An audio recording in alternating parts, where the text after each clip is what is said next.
Hello and welcome to the third objective for day 31 that covers chapter 27 on bacterial and archaea diversity. In this podcast, we're going to talk about the diversity within bacteria, and then we're going to talk about what makes archaea different from bacteria and eukaryotes, as well as what makes them similar to both. And then finally, we're going to talk about category of bacteria and archaea that we call extremeophiles. All right, so let's begin by discussing the domain that we call bacteria. So domain of bacteria. Okay, within this domain, gram-negative bacterium can be divided up into several groups. The first group is proteobacteria.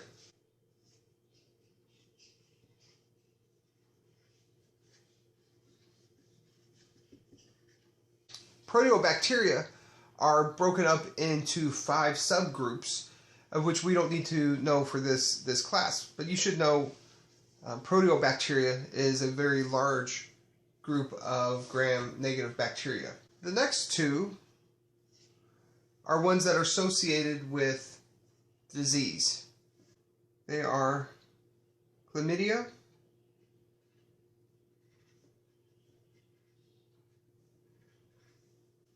Chlamydia is an intracellular parasite, and it is a main cause of blindness. It can cause blindness. And it is also a very common STI, sexually transmitted infection. Because of its link to these diseases, it's a very important group of bacteria. The third one are the spirochetes.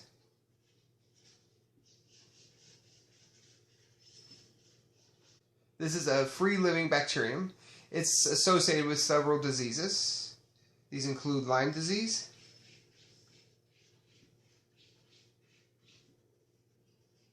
and syphilis.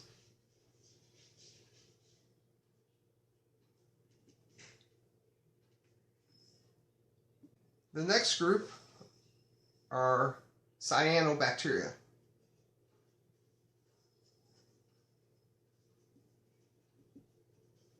The unique feature of cyanobacteria is that they are capable of undergoing photosynthesis.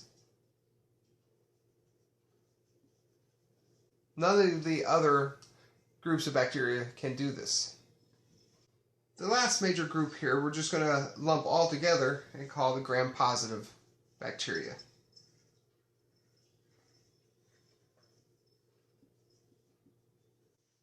Gram-positive bacteria are a very diverse group of bacteria, and they have many beneficial functions. Functions is that they decompose organic material in the soil. We also use them in pharmaceuticals to help design drugs, such as various antibiotics. Some of them are also linked to disease, these gram-positive bacteria. These include botulism, tuberculosis, and leprosy, to name a few. So within the domain of bacteria, we can see considerable amounts of diversity. But now let's move on to looking at archaea. If you remember, we saw the picture in the first objective podcast where we had bacteria coming off this way.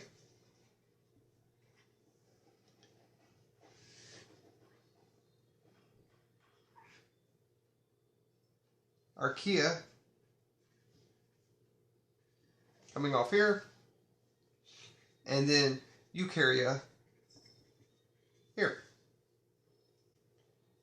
Archaea and eukarya both share a common ancestor with bacteria, and eukarya and archaea share a common ancestor right here.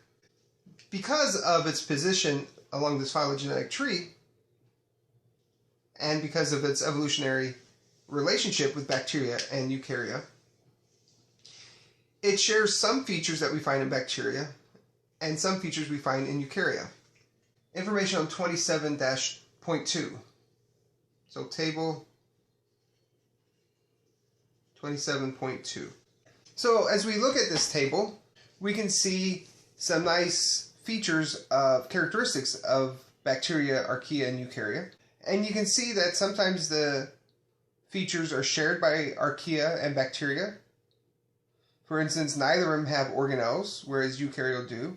I think that's an important one to remember. I'm going to put a little dot by that one. Having this peptidoglycan cell wall, we see that in bacteria, but we don't see it in archaea. RNA polymerase, in bacteria there's one kind. In archaea and eukarya there are two kinds. I put a mark by that one. Introns in genes. Essentially we do not see them in bacteria. Every now and then there are very few instances. However, in archaea, we see it in some genes, and eukarya, we see it in many genes. Response to antibiotics, archaea and eukarya are not inhibited, whereas bacteria are. And then histones. Histones, remember, those are the structures that package chromosomes. They're absent in bacteria, but they're present in some species of archaea and present in eukarya. So as you prepare for the exam for this material, I would focus on these 6 characteristics of archaea, bacteria, and eukarya. The last thing we need to talk about for this objective are what we call extremeophiles.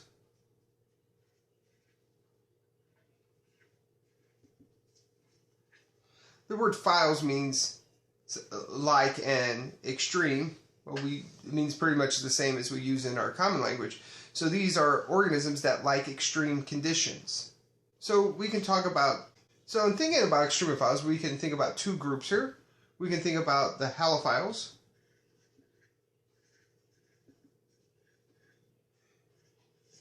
and we can think about the thermophiles.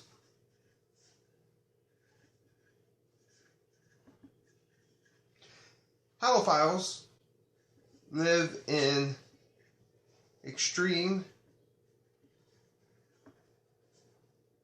high salt concentrations.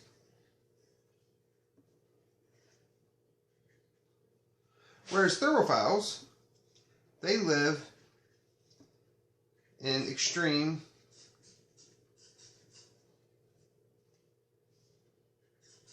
high temperatures.